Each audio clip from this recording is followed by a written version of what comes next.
नमस्कार बंधुओं, उत्कर्ष परिवार में आप सभी का बहुत बहुत स्वागत अभिनंदन है। मैं सहदेव चौधरी आप सभी को नमस्कार करता हूं।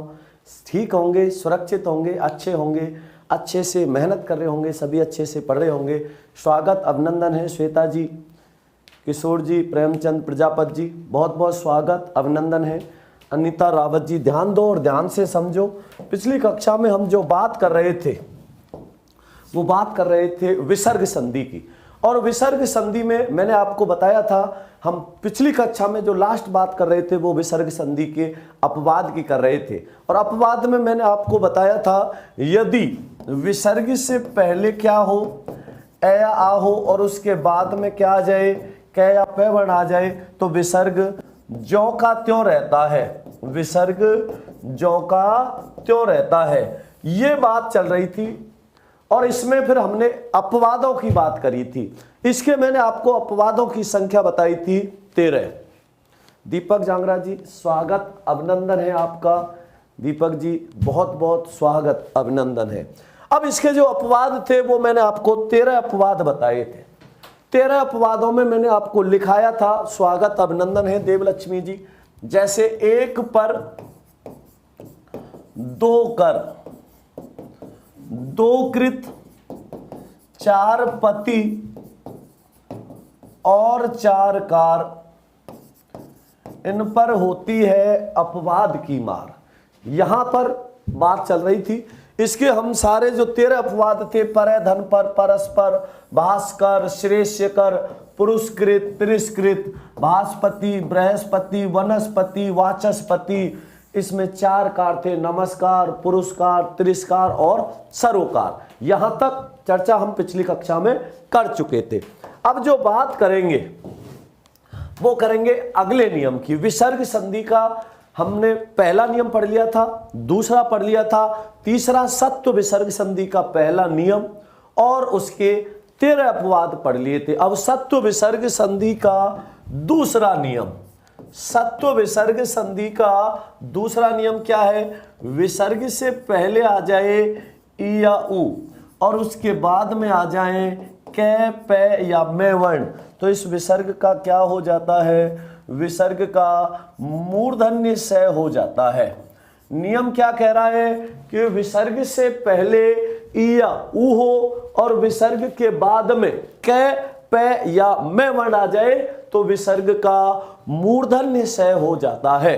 कैसे होगा, ध्यान से समझना। बिल्कुल देखिए, ध्यान से समझिए। जैसे कुछ उदाहरण में लिख रहा हूं, ध्यान से समझना। क्या बात है, बहुत बहुत धन्यवाद।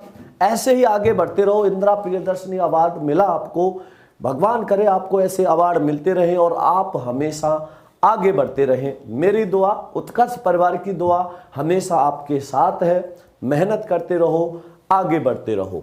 तो देखिए, मैंने यहां लिखा आवीय धन कार। विसर्ग से पहले क्या आ रही है? ई, उसके बाद में क्या आ रहा है? कै, तो इस विसर्ग का क्या हो जाएगा? मूर्धन्य से। जब इसको मिला के लिखेंगे तो क्या बनेगा? आविष्कार बनेगा। आवीय धनकार, जब इसको मिला के लिखेंगे तो क्या बनेगा? आविष्कार बनेगा। कैसे बना ये आपको अच्छे से समझ आ गया होगा, फिर दोबारा से समझना, ध्यान से समझना। हाँ बिल्कुल, तो देखिए ध्यान से और ध्यान से समझिए। देखिए, तो यह विसर्ग से पहले ई आई, बाद में कै वर्ण आया, तो ये विसर्ग का क्या बना? मूर्धन्य से बना। आवीय धनकार आविष्कार हो गया। बहुत अच्छे से समझना। इसी प्रकार मैंने लिखा बही है धनकार। अब विसर्ग से पहले क्या आ रही है? ई, उसके बाद में क्या आ रहा है? कै। विसर्ग का क्या होगा? मूर्धन्य से। जब मिला के लिखेंगे तो क्या बनेगा? बहिष्कार बनेगा। बह्य धनकार बहिष्कार, आवीय धनकार आविष्कार, बह्य धनकार बहिष्कार। स्वागत अभिनंदन है राजकुमारी घिंटाला जी, बहुत बहुत स्वागत अभिनंदन है। इसी प्रकार बह्य धन कृत, बही है धन कृत। अब विसर्ग से पहले ई है, उसके बाद में क है, विसर्ग का हो गया मूर्धन्य से, मिला के लिखा तो क्या बना, बहिष्कृत बना। बही है धन कृत, क्या बना, बहिष्कृत बना। तो विसर्ग से पहले ई या ऊ हो, बाद में क या क्र हो तो विसर्ग का मूर्धन्य स हो जाता है। और समझेंगे पुरुषोत्तम गुर्जर जी, परिष्कार इसमें नहीं आएगा। परि उपसर्ग के बाद कृ धातु से बनने वाले शब्द आए तो परि उपसर्ग और कृ धातु के बीच मूर्धन्य स का आगम हो जाता है, परिष्कार व्यंजन संधि में चला जाता है। ध्यान रखना इस बात का, ठीक है ना। आगे समझिए। और तो आविष्कार, बहिष्कार, बहिष्कृत। और उदाहरण समझिए इसमें, चतुय धन कोण, चतुय धन कोण। अब विसर्ग से पहले क्या आ रहा है, उ, बाद में क, तो इसका भी क्या होगा, मूर्धन्य से। मिला के लिखेंगे तो क्या बनेगा, चतुष्कोण बनेगा। चतुय धन कोण मिला के लिखा तो क्या बना, चतुष्कोण बना। इसी प्रकार चतुय धन कर्मी, चतुय धन कर्मी। विसर्ग से पहले उ आया, बाद में क आया तो इसका क्या हो गया, मूर्धन्य से। मिला के लिखा तो क्या बना, चतुष्कर्मी बना। चतुष्कर्मी किसको कहते हैं, चतुर्थ श्रेणी कर्मचारी को कहते हैं। तो इसका भी आपको विशेष ध्यान रखना है।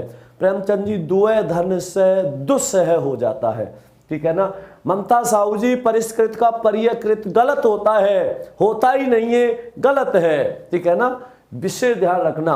बिल्कुल चतुष्पथ इसमें ही आएगा, चतुष्पद भी इसमें ही आएगा। चतुय धन पथ। अब विसर्ग से पहले उ है, बाद में प है, विसर्ग का हो गया मूर्धन्य से। मिला के लिखा तो क्या बना, चतुष्पथ बना। अब चतुष्पथ का मतलब जहां से चार रास्ते निकलते हो उसे कहते हैं चतुष्पथ या चौराहा। इसी प्रकार चतुय धन पाद। अब चतुय धन पाद, विसर्ग से पहले उ आया, बाद में प आया, विसर्ग का हो जाएगा मूर्धन्य से। जब इसको मिला के लिखेंगे तो क्या बनेगा, चतुष्पाद बनेगा। पाद का अर्थ होता है पैर, जिसके चार पैर हो वो चौपाया होता है। बिल्कुल विशेष ध्यान रखना। दुए धन कर दुष्कर हो जाएगा, दुए धन कर क्या हो जाएगा, दुष्कर हो जाएगा। तो देखो दुए के बाद में क्या आया, क आया, तो इस विसर्ग का क्या हो गया, मूर्धन्य से हो गया। जब मिला के लिखा तो क्या बना, दुष्कर बना। तो दुए धन कर क्या बन गया, दुष्कर बन गया। तो क हो गया, प हो गया। अब बात करेंगे मैं की, ठीक है ना, विशेष ध्यान रखना। बीपी सिंह जी, बहुत बहुत शुभकामनाएं सिस्टर के लिए, मेरी तरफ से भी बहना के लिए नए जीवन की बहुत बहुत शुभकामनाएं। जहां जाएं प्रकाश फैलाएं, जहां जाएं अपना प्रभाव जमाएं, और भगवान करे उनका नव वैवाहिक जीवन भी बहुत अच्छा और कुशल हो, ऐसी मेरी हमेशा शुभकामनाएं। बिल्कुल देखिए, चतुय धन कपाल, चतुय धन कपाल, विसर्ग का क्या होगा, मूर्धन्य से होगा। जब मिला के लिखेंगे तो क्या बनेगा, चतुष्कपाल बनेगा। चतुय धन कपाल, चतुष्कपाल हो जाएगा। निष्ठुर में नहीं आएगा, ये निष्ठुर निधन स्थुर हो जाएगा निष्ठुर में। तो आगे समझिए, और इसके अलावा खूब सारे उदाहरण हैं, मैं के भी समझेंगे, ध्यान देना। आयु है धन मान, विसर्ग से पहले उ आया, बाद में मैं आया, विसर्ग का हो गया मूर्धन्य से। जब मिला के लिखा तो क्या बना, आयुष्मान बना। आयु है धनमान, मिला के लिखा तो क्या बना, आयुष्मान बना। इसका भी आपको विशेष ध्यान रखना है। ध्यान दीजिए आगे, वपु है धन मान, वपु है धन मान, विसर्ग से पहले उ आया, बाद में मैं आया, विसर्ग का हो गया मूर्धन्य से। जब इसको मिला के लिखा तो क्या बना, वपुष्मान बना। वपु धनमान वपुष्मान हो जाएगा, विशेष ध्यान रखना। बिल्कुल संधि से संबंधित जितने भी महत्वपूर्ण प्रश्न है वो भी हम करेंगे। आप 9 से 10 वाली जो क्लास होती है, 9 से 10 वाली क्लास जो इसके बाद होती है उसको लेना, उसमें संधि से संबंधित और भी सभी प्रकार के प्रश्न उसमें होते हैं, तो इसका भी आपको विशेष ध्यान रखना है, ठीक है ना। तो वपु धनमान वपुष्मान होगा नहीं होगा, इसका भी आपको विशेष ध्यान रखना है। तो आयुष्मान वपुष्मान।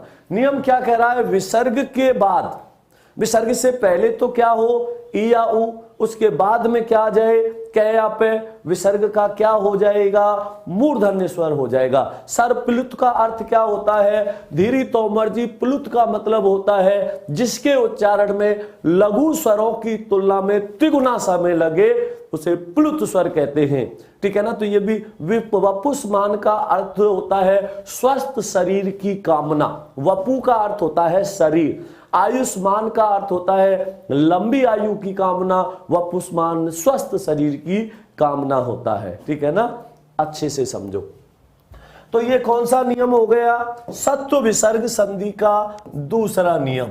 अब बात करेंगे सत्व विसर्ग संधि के तीसरे नियम की। और तीसरा नियम क्या कहता है, विसर्ग से पहले भी स्वर हो और विसर्ग के बाद भी स्वर हो, लेकिन ए को छोड़कर। किसे छोड़कर, ए को छोड़कर। अभी ए क्यों छोड़ा है हमने यहां ए को छोड़कर क्यों लिखा है, क्योंकि आपने एक संधि पढ़ी थी विसर्ग संधि में, उत्त विसर्ग संधि। और उत्त विसर्ग संधि में क्या पढ़ा था, विसर्ग से पहले ए या आ हो, उसके बाद में कोई घोष वर्ण आ जाए तो इस विसर्ग का क्या हो जाता है, ओ हो जाता है। तो घोष वर्णों में स्वर भी आते हैं, लेकिन वहां केवल ए प्रयोग हो रहा था, मने धन अभिलाषा मनोभिलाषा। यहां पर ए को छोड़कर प्रयोग हो रहे, तो इससे बिल्कुल विपरीत हो गया नहीं हो गया, बिल्कुल अलग हो गया नहीं हो गया। यहां तो केवल क्या आएगा, यहां पर केवल ए आएगा और यहां ए को छोड़कर आएगा, तो इससे बिल्कुल उल्टा हो गया। इसलिए ये इससे अलग नियम है, समान मत समझ जाना। इसलिए मैंने दोनों को एक साथ लिख के भी बता दिया है। लक्ष्मीकांत शर्मा जी नमस्कार, स्वागत, अभिनंदन है आपका। मेरा ध्यान पूरा पढ़ाने में है। परोक्ष का क्या होगा, परय धन अक्षी होगा। अक्षी का अक्ष शेष रहता है। परय मान होता है परे, अक्षी मान होता है आंख। जो आंखों से परे हो वो परोक्ष होता है और जो आंखों के सामने हो वो प्रत्यक्ष होता है। ये भी ध्यान लिखना। बिल्कुल वीरेंद्र कुमार जी, ट्विंकल को आप ऐसे भी लिख सकते हो, आप चाहो तो ट्विंकल को ऐसे भी लिख सकते हो। अब टय क्या हो जाएगा, अब यहां पर टय है, अब टय को क्या कर देंगे, हलंत। ट्विंकल अगर ऐसे लिखोगे तो ये जो गोल पैदे वाले वर्ण होते हैं इनके नीचे क्या है, हलंत लगा के क्या है, रह जोड़ते हैं। इसलिए ट्विंकल अगर आप ऐसे लिखोगे तो ज्यादा शुद्ध रहेगा, ठीक है ना। अब आगे समझिए। नियम कह रहा है विसर्ग से पहले भी स्वर हो, विसर्ग के बाद भी स्वर हो, लेकिन ए को छोड़कर। ज्ञानेंद्र जी, घोष वर्ण कौन कौन होते हैं, बिल्कुल समझो। हालांकि मैं पहले बहुत विस्तार से बता चुका हूं, आप फिर भी पूछ रहे हो। तो घोष वर्ण होते हैं प्रत्येक वर्ग का तीसरा, चौथा, पांचवा, ये लेब है और सभी स्वर। अघोष होते हैं प्रत्येक वर्ग का पहला, दूसरा और तीनों से, ठीक है ना। क्षितिज का अर्थ क्या होता है, धर्मराज प्रजापति जी, क्षितिज का मतलब होता है धरती और आकाश के मिलन का स्थान। धरती और आकाश के बीच का स्थान अंतरिक्ष होता है और जहां धरती और आकाश मिलते हुए दिखाई दे उसे क्षितिज कहते हैं, ठीक है ना। ध्यान देना। देखिए अब तो इसमें भी कुछ उदाहरणों को कर लेते हैं, नहीं तो आपके प्रश्नों के उत्तर देने में ही पूरा समय निकल जाएगा। विशेष ध्यान रखना, ठीक है। देखो स्वर, अब देखो विसर्ग से पहले भी स्वर हो और विसर्ग के बाद भी स्वर हो, लेकिन ए को छोड़कर, तो विसर्ग का क्या हो जाता है, लोप हो जाता है। अब यहां पर आपको अच्छे से समझना है, ठीक है ना, अच्छे से समझना है और ध्यान देना है। हलंत को अयोगवा कह सकते हैं क्या? नहीं कह सकते।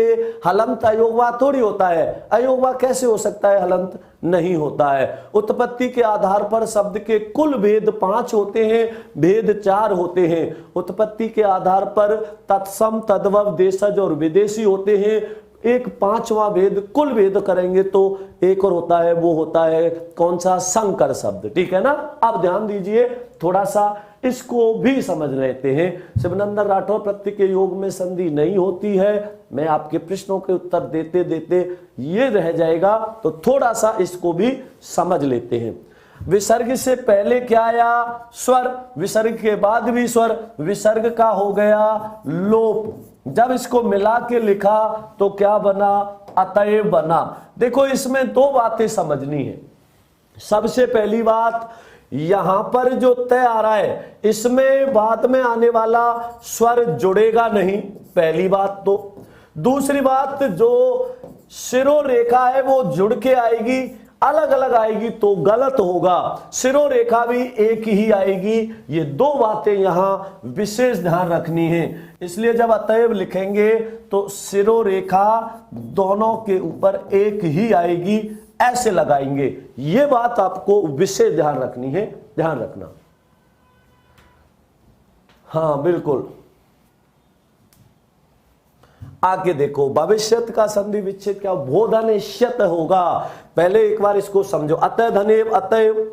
इसी प्रकार ततः धन एव। अब मैं किसी भी भाई बहन का टॉपिक से हटके उत्तर नहीं दूंगा जब तक मैं इसको थोड़ा नहीं समझा देता। कोई भी मेरा भाई बहन बिल्कुल भी बुरा मत मानना, ठीक है ना। बिल्कुल, देखिए, अतः धनेव, अतएव, ततः धनेव। अब विसर्ग से पहले क्या आया? स्वर। विसर्ग के बाद भी क्या आया? स्वर, लेकिन ए को छोड़कर। विसर्ग का लोप हो गया। मिला के इसको लिखेंगे तो एक ही शिरोरेखा के नीचे लिखेंगे, ध्यान रखना, ठीक है ना।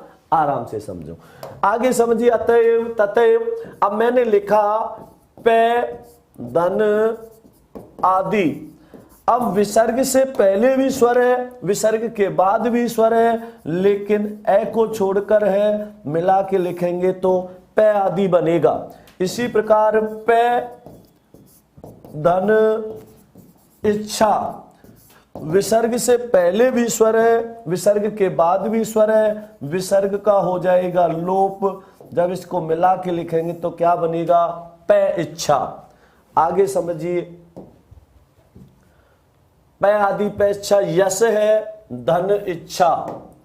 यश है, धन, इच्छा। विसर्ग से पहले भी स्वर आया, विसर्ग के बाद भी स्वर आया, लेकिन ए को छोड़कर आया। मिला के लिखा तो क्या बना? यश इच्छा बना।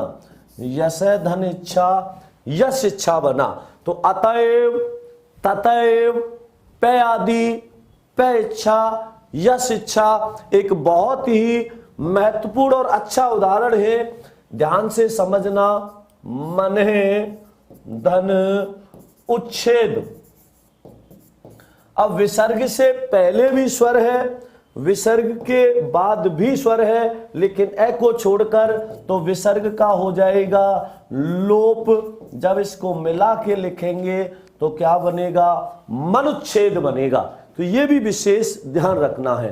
पयोधि, पयोधि, पे धन धी होता है। विसर्ग का वो उत्त विसर्ग होगा। पयोधि समुद्र को कहते हैं, ठीक है ना, ध्यान रखना। स्वागत, अभिनंदन है रेसु चौधरी आपका भी। तो मने धन उच्छेद, मनुच्छेद हो जाएगा। तो ध्यान से समझना। मने धन चिकित्सा, मनस चिकित्सा हो जाएगा। विसर्ग का मूर्धन्य से हो जाएगा। मने धन कामना, मनोकामना नहीं होता, मने कामना ही रहता है। तो विसर्ग से पहले भी स्वर आया, विसर्ग के बाद भी स्वर आया, लेकिन ए को छोड़कर विसर्ग का हो गया लोप, और बाद में आने वाला स्वर इसमें ज्यों का त्यों मिल गया। इसका भी आपको विशेष ध्यान रखना है। तो ये हो गया इसका तीसरा नियम। बात करते हैं सत्व विसर्ग संधि के चौथे नियम की। चौथा नियम है विसर्ग से पहले कुछ भी आ जाए, ठीक है ना।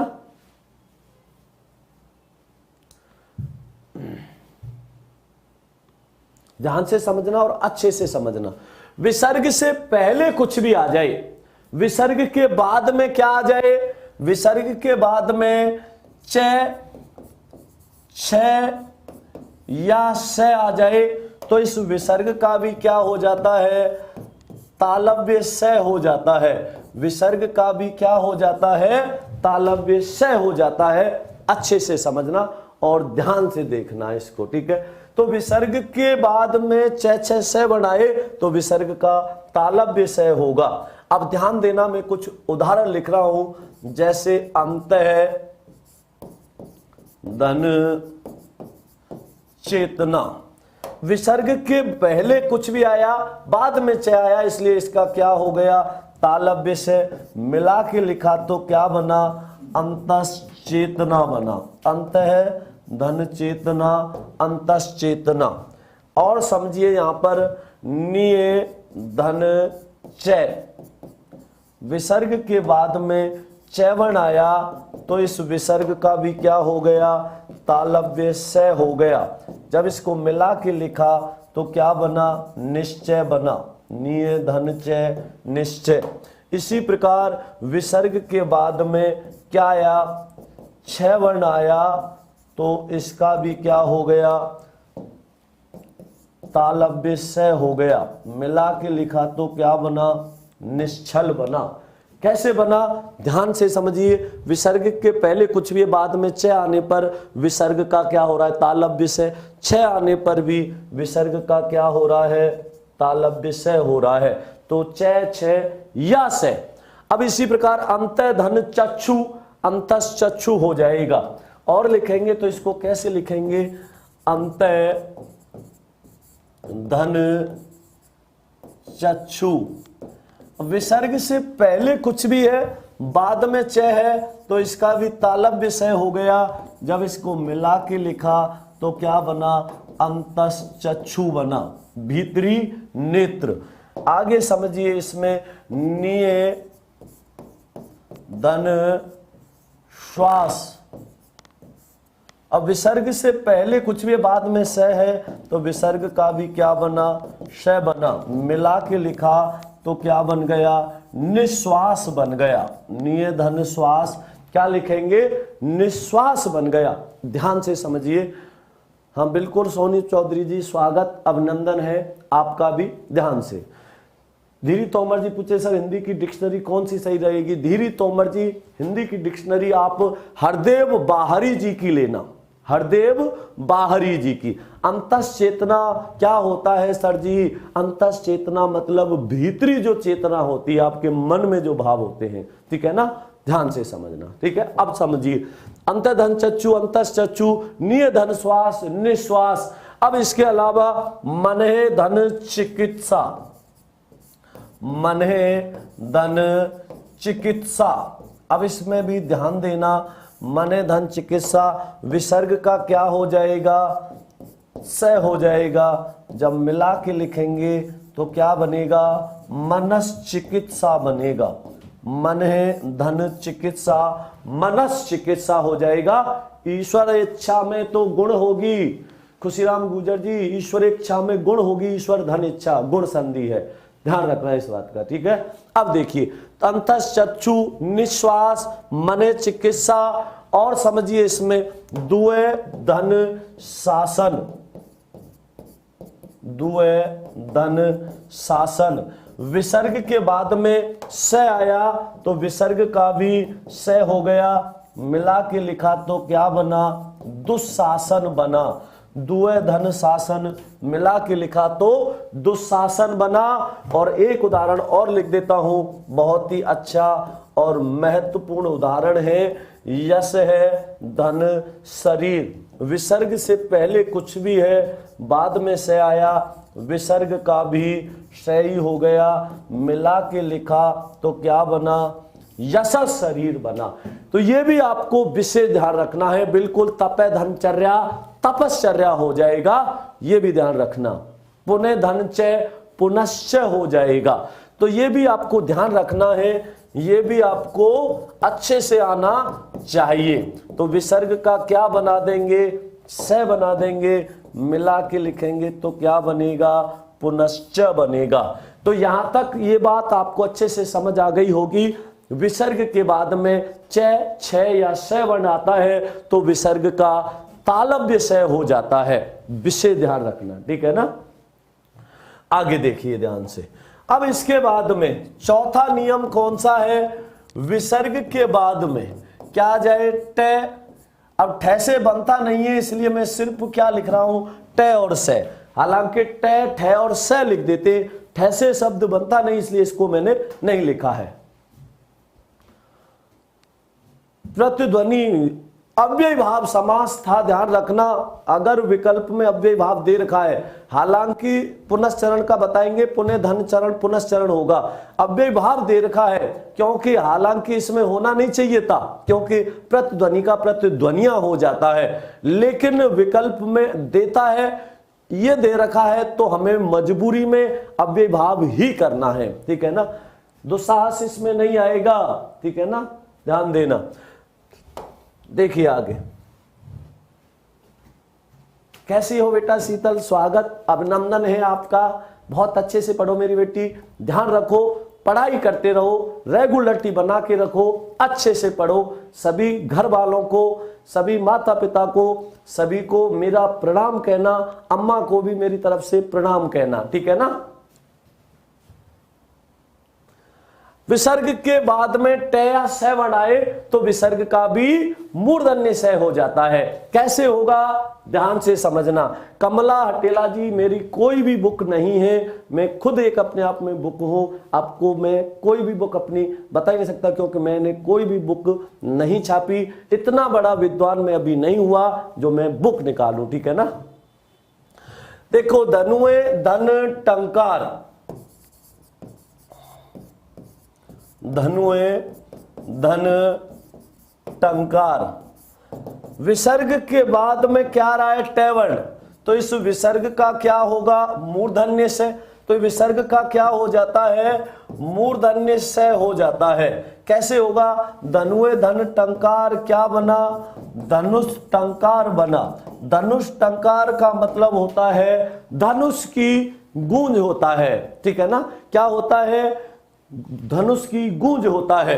आगे देखिए, चतुए धन टीका, चतुए धन टीका, विसर्ग के बाद में ट वर्ण आया तो विसर्ग का भी मूर्धन्य से हो गया। जब मिला के लिखा तो क्या बना, चतुष्टीका बना।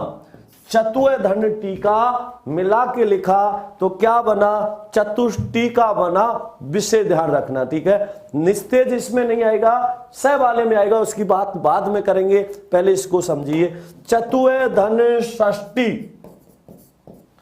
चतुए धन षष्ठी, और षष्ठी भी सस धन टी से मिलके बना है, ठीक है ना। बिल्कुल ड्रीम जी, स्वागत है आपका भी, ध्यान दो। विसर्ग का हो गया मूर्धन्य से, मिला के लिखा तो क्या बना, चतुष्षष्ठी बना। चतुष्षष्ठी का अर्थ होता है 64। क्या होता है, 64 होता है, बिल्कुल ध्यान देना। तो ये विसर्ग के बाद में ट ठ या स लिख देते हैं, लेकिन ठ से बनता नहीं इसलिए इसको नहीं आएगा। ड्रीम हैकर जी, स्वागत है आपका भी। विशेष ध्यान दो, पढ़ने पे ध्यान दो, ठीक है ना। नाम मेरे लेने से नहीं, सारी दुनिया आपका नाम ले, ऐसा कोई काम करो, माँ बाप का नाम करो, ठीक है ना, ध्यान देना। आगे समझिए, इसके बाद में विसर्ग के बाद क्या आ जाए, त थ या दंत्य से। तो इस विसर्ग का भी कौन सा से हो जाता है, दंत्य से हो जाता है। तो ये भी ध्यान देना और ध्यान से समझना। अच्छा, कमल हटेला जी, आप लड़का हो, बिल्कुल स्वागत, अभिनंदन है आपका भी, कमल हटेला जी, बिल्कुल। तो कैसे बनेगा, ध्यान से समझो। मैंने लिखा विसर्ग के बाद में, पहले कुछ भी आए, बाद में तय वर्ण आ रहा है, थ आ रहा है या से आ रहा है, तो इसका दंत्य से होगा। जब मिला के लिखेंगे तो क्या बनेगा, नमस्ते बनेगा। नमे धनते क्या बनेगा, नमस्ते बनेगा, ठीक है ना, ध्यान देना। नमे धनते नमस्ते। अभी आप पूछ रहे थे अंतः धन तल, तो विसर्ग का क्या हो जाएगा, दंत से मिला के लिखेंगे तो क्या बनेगा, अंतस्थल बनेगा। इसी प्रकार बाह्य धन थल, विसर्ग के बाद में थ आया तो विसर्ग का भी क्या हो गया, दंत से हो गया, मिला के लिखा तो क्या बना, बहिस्थल बना। बाह्य धन थल बहिस्थल हो गया, अंत धन तल अंतस्थल हो गया, बाह्य धन थल बहिस्थल हो गया। ध्यान रखना इसका, आगे समझिए। तो बहिस्थल अंतस्थल, और समझिए इसमें निय धन तारण, निय धन तारण, विसर्ग के बाद में क्या रहता है, तो विसर्ग का भी क्या हो जाएगा, मूर्धन्य से। जब इसको मिला के लिखेंगे तो क्या बनेगा, निस्तारण करना। कहते नहीं इस समस्या का निस्तारण कीजिए, ध्यान रखना, ठीक है ना। बिल्कुल सिद्धार्थ जी स्वागत अभिनंदन है, मेरे प्यारे भाई बहनों सभी का स्वागत अभिनंदन है, ठीक है ना। तो नमस्ते, अंतस्थल, बहिस्थल, निस्तारण, तो विसर्ग का क्या हो रहा है, दंत से हो रहा है, ठीक है ना। बिल्कुल पहुंच रहा है आपका, ध्यान दीजिए, ठीक है ना। यहां तक तो कोई कंफ्यूजन नहीं होगी। इसके मैं एक दो उदाहरण और लिख देता हूं। निय धन शीम, निय धन शीम, विसर्ग से पहले क्या आया, कुछ भी, बाद में क्या आ रहा है, से आ रहा है, तो विसर्ग का क्या हो जाएगा, विसर्ग का दंत से हो जाएगा। इधर लिख देता हूं, ध्यान से समझो। निय धन शीम, विसर्ग के बाद दंत से आया तो इसका भी दंत से हो गया, मिला के लिखा तो क्या बना, निशीम बना, सीमा से रहित हो जाएगा, बिल्कुल सीमा से रहित हो जाएगा। श्रेय धन त्राण, त्राण माने होता है रक्षक, श्रेय माने होता है सिर का, सिर का रक्षक क्या होता है, हेलमेट होता है। तो श्रेय धन त्राण, तो विसर्ग से पहले कुछ भी है, बाद में त्र आया तो विसर्ग का दंत से हो गया। जब इसको मिला के लिखा तो क्या बना, शिरस्त्राण बना। अब ये त्र किससे मिलके बनता है, तय और रह से, तो तय होने के कारण इसका कौन सा से बना, दंत से बना, विशेष ध्यान रखना। इसी प्रकार दुहे धन साहस, दुहे धन साहस, विसर्ग के बाद में से आया तो इस विसर्ग का भी दंत से हो गया। जब इसको मिला के लिखा तो क्या बना, दुस्साहस बना। तो कहते नहीं तुमने ये दुस्साहस किया कैसे, दुस् का अर्थ होता है बुरा, विपरीत या कठिन, ये भी ध्यान रखना। नमस्ते सर, सरोज बुनकर जी स्वागत अभिनंदन है आपका प्यारी बहना। आराम से पढ़ो, अच्छे से पढ़ो, पढ़ते रहो और अपनी जॉब लगाओ, माँ बाप का नाम रोशन करो। तो बस आज लास्ट है, संधि खत्म हो जाएगी, अंतिम क्लास होगी आज ये संधि की, ठीक है ना। ये हो गया कौन सा नियम, कौन सा नियम था ये, छठा नियम। अब बात करेंगे इसके संधि के, विसर्ग संधि के अंतिम नियम की। निये अथवा दुए के बाद रे वर्ण आ जाए तो निये अथवा दुए में आने वाले विसर्ग का हो जाता है लोप, नि में आने वाली लघु ई का दीर्घ ई हो जाता है और दु में आने वाले इस लघु ऊ का दीर्घ ऊ हो जाता है। ये भी आपको ध्यान से समझनी है, क्या कहती है ये संधि, ध्यान से समझना। दुस्साहस हो जाता है, दुस्तर भी इसी में आता है, ध्यान रखना। अब बात करेंगे इस संधि की और इसको ध्यान से समझना।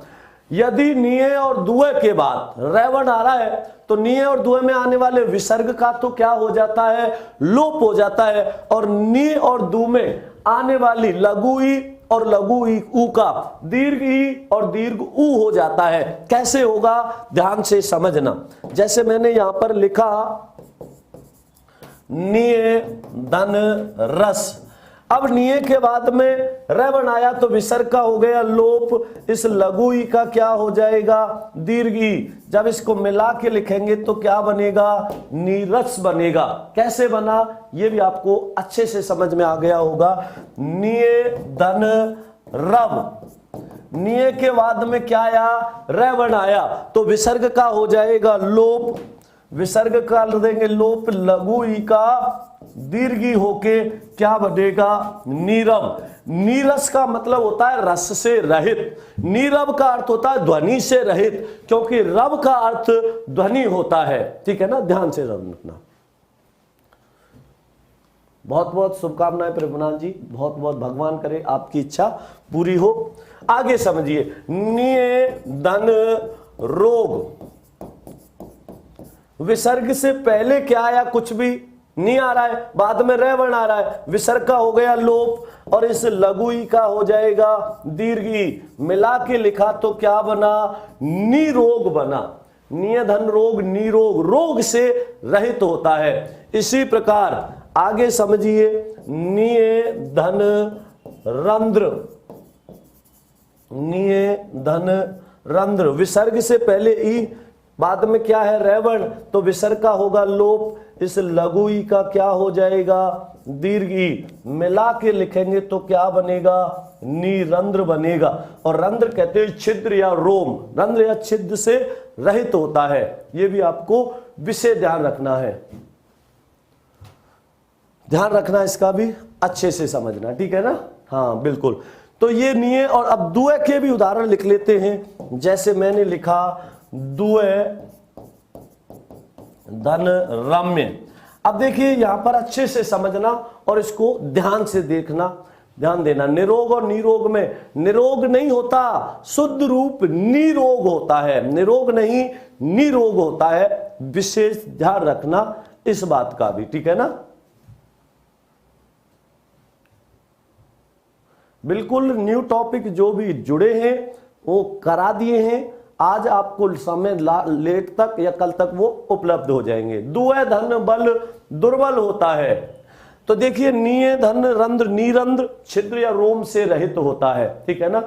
आगे देखिए दुए धन रम्य, विसर्ग का क्या हो गया लोप हो गया, इस लघु का क्या हो जाएगा दीर्घ हो जाएगा। जब इसको मिला के लिखेंगे तो क्या बनेगा दुरम्य बनेगा।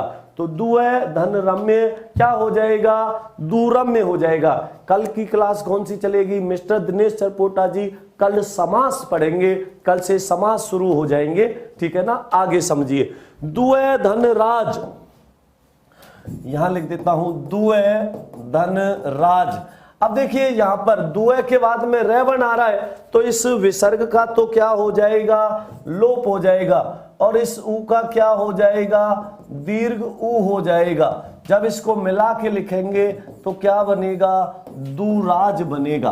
क्या लिखेंगे दुराज बनेगा। इसका भी आपको विषय ध्यान रखना है, ठीक है ना, ध्यान देना, ध्यान से समझना। तो यहां पर नियम क्या कह रहा है, निर्मम का बताओ सर जी। निये धन मम, निर्मम हो जाएगा। कौन सा नियम लग रहा है इसमें, विसर्ग से पहले क्या हो ई या ऊ हो, विसर्ग के बाद में क्या जाए कोई घोष वर्ण आ जाए तो विसर्ग का क्या हो जाता है र हो जाता है। तो रुत्व विसर्ग संधि पढ़ी थी, उसमें मैंने आपको बड़े विस्तार से बताया था कि विसर्ग से पहले ए आ को छोड़ के अन्य स्वर हो, उसके बाद में कोई घोष वर्ण आ जाए तो विसर्ग का र हो जाता है। तो निये धन मम निर्मम हो जाएगा, जो ममता से रहित हो, ठीक है ना। बिल्कुल अगर आपको नहीं मिले ही संधि के तो आप YouTube पे जाना, YouTube पे उत्कर्ष स्कूल डालना, वहां पर वीडियो में जाना, वहां सारी जितनी भी क्लास हो चुकी है वो पूरी इसमें आएगी। बिल्कुल चक्षु है धन रोग, चक्षु रोग भी इसमें आता है, कैसे आएगा ये भी ध्यान से समझ लेना, ये भी मैं आपको बता देता हूं, ध्यान दीजिए। चक्षु है धन रोग, अब विसर्ग से पहले क्या रहा है ऊ, बाद में रे, विसर्ग का क्या हुआ लोप, और इस लघु का क्या हो जाएगा दीर्घ ऊ हो जाएगा। जब इसको मिला के लिखेंगे तो क्या बनेगा, चक्षु रोग बनेगा। ये भी आपको विशेष ध्यान रखना है। और दूरम्य वाला मैं यहां से हटाकर वही लिख देता हूं, जिससे कि ये आपको आराम से समझ में आ जाए, ठीक है ना। तो ये भी आपको विशेष ध्यान रखना है। दो वाले सभी एक साथ वही लिख देता हूं, ध्यान देना। तो चक्षु धन रोग, चक्षु रोग। दुए धन राज क्या बना था, दुए धन राज, विसर्ग से पहले क्या रहा, उ, बाद में रहे, विसर्ग का हुआ लोप, और इस उ का क्या हो गया, दीर्घ उ। जब मिला के लिखा तो क्या बना था, दुराज बना था। और इसी प्रकार हमने एक उदाहरण और लिखा था, दुए धन रम्य, विसर्ग से पहले उ बाद में रह आया तो इसका तो हो गया लोप, इस लघु उ का हो गया दीर्घ उ। जब मिला के लिखा तो क्या बना, दुरम्य बना, दुए धन रम्य, दुरम्य बना। तो ये कौन सी हो गई, ये विसर्ग संधि हो गई। तो आपने विसर्ग संधि के 3 भेद किए, 3 भाग किए थे, भेद नहीं भाग, क्योंकि होगा ही नहीं, भेद केवल स्वर संधि के होते हैं, ये भी ध्यान रखना, ठीक है ना। अच्छे से समझिए और ध्यान से समझिए। तो विसर्ग से पहले बहन सोनका जी, ये रीट एनटीपीसी वाले करवा रहे हो क्या, एनटीपीसी में नहीं आती है हिंदी, एनटीपीसी में हिंदी नहीं आती, जिस एग्जाम में हिंदी आती है उन सभी के लिए है, ठीक है ना, अच्छे से समझना, ये भी आपको विशेष ध्यान रखना है। तो ये समझ में आ गया। तो विसर्ग से पहले हमने कितने भेद किए, कितने भागों में बांट लिया था विसर्ग संधि को, 3 भागों में। एक उत्तु विसर्ग जिसमें विसर्ग का ओ हो रहा था, एक रुत्तु विसर्ग जिसमें विसर्ग का र हो रहा था, और तीसरा भाग था सत्व विसर्ग, जिसके हमने 7 नियम पढ़े हैं, 7 नियम हमने हो गए। तो अब विसर्ग संधि के साथ ही संधि हो गई खत्म। कल से हम शुरुआत करेंगे समासों की। बहुत अच्छे से समझना, ध्यान से समझना, पूर्ण मनोयोग से समझना। कल शुरुआत करते हैं समास की। तो आज के लिए इतना ही काफी है। सभी भाई बहनों को नमस्कार, धन्यवाद, जय श्री कृष्णा, राधे राधे, शुभ रात्रि।